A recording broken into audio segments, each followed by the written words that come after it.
El tema que vamos a tratar hoy es nutrición y alimentación. Vamos a comenzar hablando un poco sobre alimento. Alimento, toda sustancia o mezcla de sustancias naturales, también pueden ser elaboradas, que ingeridas por el ser humano aportan a su organismo materiales y energía necesarias para que se produzca el desarrollo y todos los procesos que tengan que ver con la fisiología y los procesos biológicos del organismo. En cuanto a las funciones que tienen los alimentos, podemos decir que hay funciones que están relacionadas a la parte energética, el aporte de energía necesaria que requiere un organismo, a una cuestión plástica o estructural, o sea, es decir, a lo que da, digamos, la estructura, forma al organismo, y el crecimiento también, el aporte de, digamos, de materia orgánica, y una función reguladora.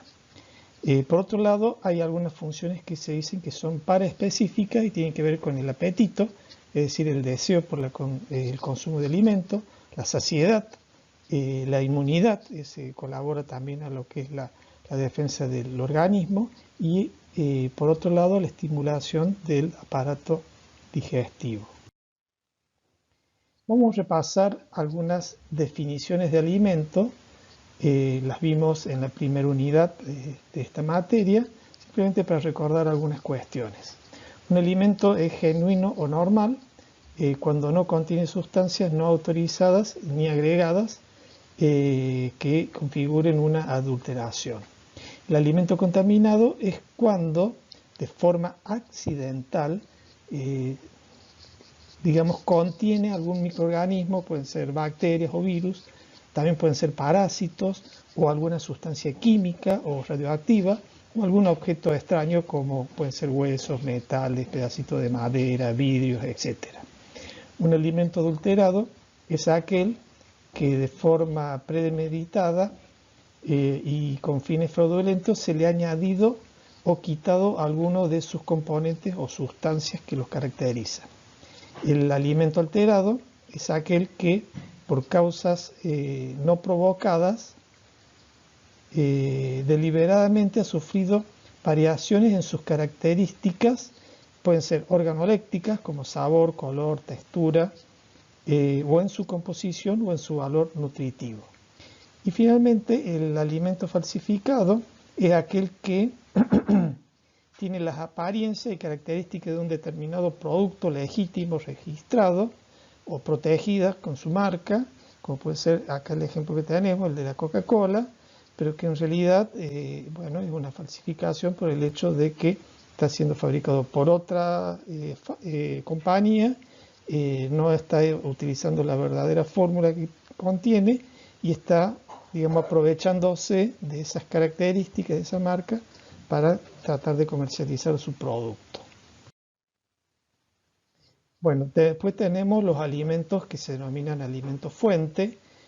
Son aquellos que poseen un nutriente en una mayor cantidad, está representado en una buena proporción ese determinado nutriente. Tienen que ser alimentos de consumo habitual, que responda a los gustos y costumbres de la población y que sea de fácil adquisición. De esa manera podemos estar diciendo que este es un alimento fuente de determinado componente. Los alimentos que se consideran ultraprocesados son aquellas formulaciones industriales preparadas que requieren muchos procesos en su elaboración. Estos generalmente vienen listos para consumirse y no requieren mayores, digamos, preparaciones culinarias, digamos, que se realizan en el hogar para llegar el momento de su consumo.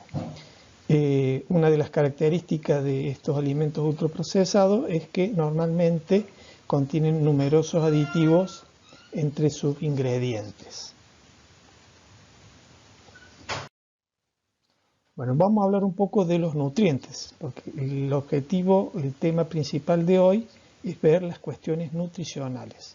Acá arriba estamos colocando una imagen donde vemos los carbohidratos, proteínas y las grasas. Acá tenemos una fórmula de una proteína, acá de hidratos de carbono, acá de un triglicérido que es una grasa, ya haciendo referencia a los que son los nutrientes, los macronutrientes o los nutrientes primarios.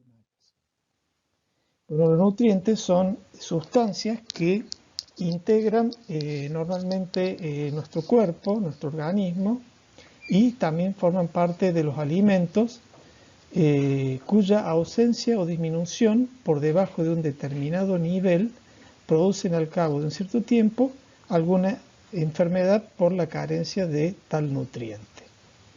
Se los clasifican en macronutrientes,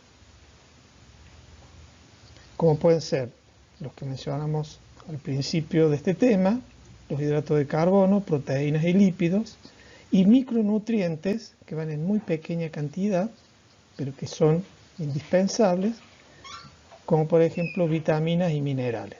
Y después tenemos el agua, que es un constituyente normal de todos los nutrientes y el componente principal de nuestro organismo.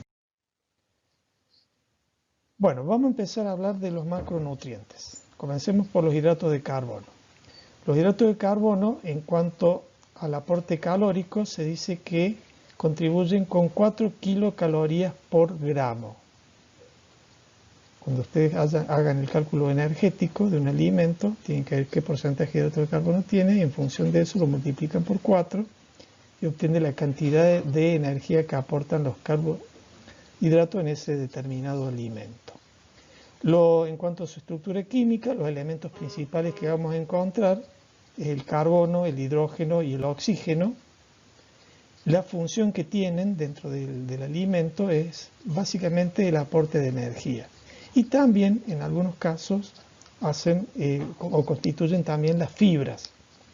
Los alimentos fuentes son estos que tenemos acá en las imágenes, como por ejemplo el azúcar, los cereales, las harinas. Bueno, aunque hay algunas harinas que son muy proteicas, las frutas, las verduras, bueno, las golosinas aportan mucho hidrato de carbono, las pastas, y bueno, las legumbres, pero también las legumbres son fuentes de proteínas. ¿Qué implicancias tienen para la salud el consumo de los carbohidratos? Bueno, obviamente que el consumo de los carbohidratos es necesario en una dieta. Vamos a hacer referencia a qué pasa cuando hay un consumo excesivo de determinados tipos de carbohidratos. Los que se denominan carbohidratos simples son aquellos azúcares solubles que se absorben rápidamente, pueden generar un problema en la salud que es la obesidad. Un consumo excesivo conduce a la obesidad y asociada a la obesidad hay 3 tipos de problemas relacionados a la salud: la diabetes, la hipertensión arterial y la dislipemia. Por otro lado, tenemos los carbohidratos complejos, donde encontramos las fibras dietéticas, y el consumo de fibras dietéticas es recomendado, ayuda a prevenir, por ejemplo, la diabetes porque reduce las glucemias, las dislipemias porque reduce, digamos, la posibilidad de la absorción de colesterol, sobre todo el LDL, que es el que se considera colesterol malo, entre comillas. Ayuda a reducir la obesidad porque da saciedad, produce una digestión lenta de los alimentos, ayuda a disminuir el riesgo de contraer cáncer de colon al disminuir la concentración y el tiempo de contacto de determinadas sustancias componentes que pueden ser carcinogénicos, sobre todo en la mucosa del colon, y también ayuda a disminuir la constipación crónica. Acá les pongo alguna serie de mensajes vinculados al consumo de carbohidratos y acá creo que les remarco, sobre todo en este texto de acá, 2 cuestiones que son importantes. Ya sabemos que los carbohidratos aportan energía al organismo, esa es la función principal. También conocemos el efecto de las fibras.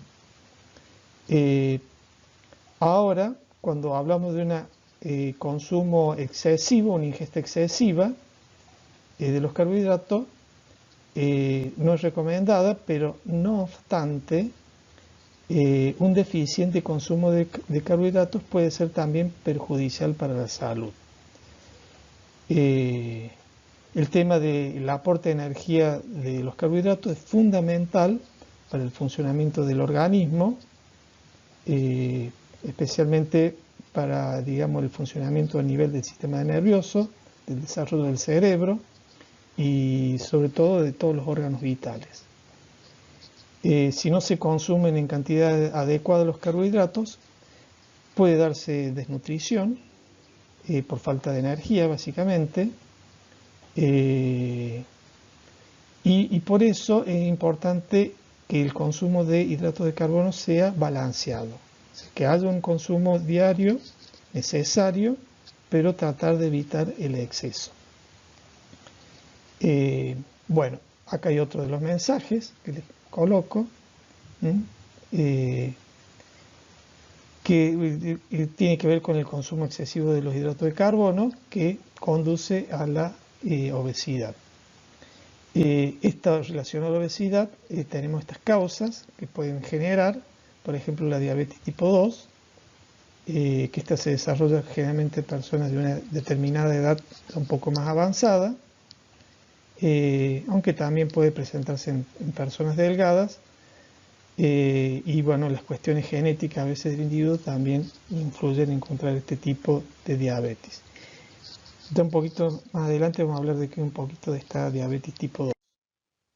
Bueno, acá tenemos un cuadro donde se compara la diabetes tipo 1 con la diabetes tipo 2, en donde indica, digamos, no solo los problemas que tiene, sino el tipo de controles que hay que hacerse. Por ejemplo, la diabetes tipo 1 requiere, digamos, la administración de insulina, mientras que la de tipo 2 no. La de tipo 1 no requiere de antidiabéticos orales, mientras que la de tipo 2 sí. Bueno, y una serie de recomendaciones que están ahí en el cuadro y ustedes las pueden leer tranquilamente para entender de qué se trata.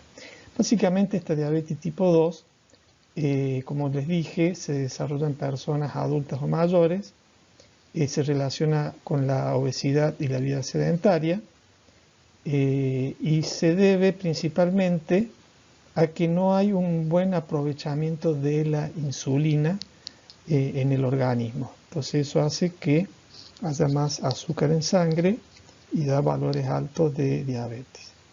En cambio, la diabetes tipo 1 normalmente ocurre por algún problema en el páncreas que no está produciendo la insulina. Puede ser por alguna enfermedad de tipo inmunitaria que genera anticuerpos que atacan las células del páncreas encargadas de producir la insulina. Otra de las implicancias que habíamos mencionado del consumo excesivo de hidratos de carbono que conducen a la obesidad es la hipertensión arterial y la dislipemia. La dislipemia es un trastorno en cuanto a la parte cuantitativa y cualitativa de los lípidos y lipoproteínas en sangre. Normalmente se observa un elevado nivel de colesterol, de triglicéridos y principalmente del colesterol HDL, que popularmente es conocido como el colesterol malo, el que mayor daño ocasiona a la salud. Mientras que el colesterol LDL se lo denomina, entre comillas, colesterol bueno, no ocasiona tantos daños para la salud y siempre es recomendado que esté por encima de determinados niveles. Bueno, el hecho de padecer de esta enfermedad, la dislipemia, produce, digamos, hipertensión arterial, aterosclerosis, cardiopatías varias. Esos son los principales problemas que conducen. Bueno, acá por ejemplo les puse una imagen donde se ve una pared de una arteria que tiene algunos engrosamientos, algunos niveles de obstrucción. Eso dificulta la circulación de la sangre, eso va a generar problemas cardíacos y aumento de la presión arterial, porque al no producir, digamos, una buena circulación de sangre, el corazón tiene que bombear con mayor fuerza, las paredes de las arterias empiezan a ponerse más rígidas y eso lleva a un aumento de la presión arterial. Bueno, y acá hay un pequeño mensaje también que le coloqué, en donde dice: el colesterol alto es culpa de los carbohidratos, no del consumo de colesterol. Es simplemente para que ustedes piensen de que no solo hay que controlar una vez en la dieta el no consumo de colesterol para tener niveles más bajos de colesterol, sino también qué otros alimentos estamos consumiendo que indirectamente en el organismo estimulan o fomentan la síntesis de colesterol o la formación de colesterol LDL, que no es el recomendado. En cuanto a las proteínas también son parte de los macronutrientes. En cuanto al nivel calórico, aportan los mismos que los carbohidratos, que son 4 kilocalorías por gramo.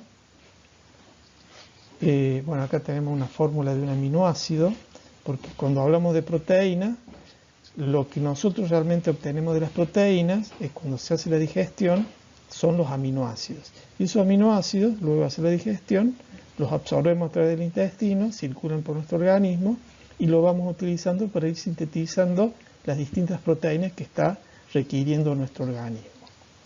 Bueno, en cuanto a la estructura química, los aminoácidos tienen carbono, hidrógeno, oxígeno, como pueden ver en esta fórmula, nitrógeno, 16% de la molécula de proteína es nitrógeno, y en algunos casos también se encuentra azufre porque hay 2 aminoácidos que son azufrados. Tiene una función estructural plástica fundamental en el organismo, pero además tienen muchas otras funciones, por ejemplo catalíticas, son enzimas, reguladoras porque son hormonas, de transporte, por ejemplo la hemoglobina que transporta el oxígeno, o proteínas de transporte en las distintas membranas celulares, defensivas porque forman los anticuerpos, y en algunos casos de reserva. Bueno, los músculos mismos son a veces reserva para que el organismo lo utilice degradando esas fibras musculares, esas proteínas musculares, y producir algunas otras moléculas que está requiriendo el organismo o producir energía. Los alimentos fuentes normalmente son alimentos de origen animal, como por ejemplo los huevos, la leche, los quesos, digamos, aunque los quesos también son fuentes de otros macronutrientes, las carnes en general, carnes vacuna, de cerdo, de pollo, mariscos, peces, bueno, acá hay más mariscos, algunas harinas de origen vegetal, como las harinas proteicas de soja, o harinas proteicas que se producen por la extracción de los aceites de muchas semillas oleaginosas o de frutos secos, siempre y cuando se haya extraído primero los aceites. Y las legumbres son muy ricas en proteínas y con un buen balance de aminoácidos esenciales.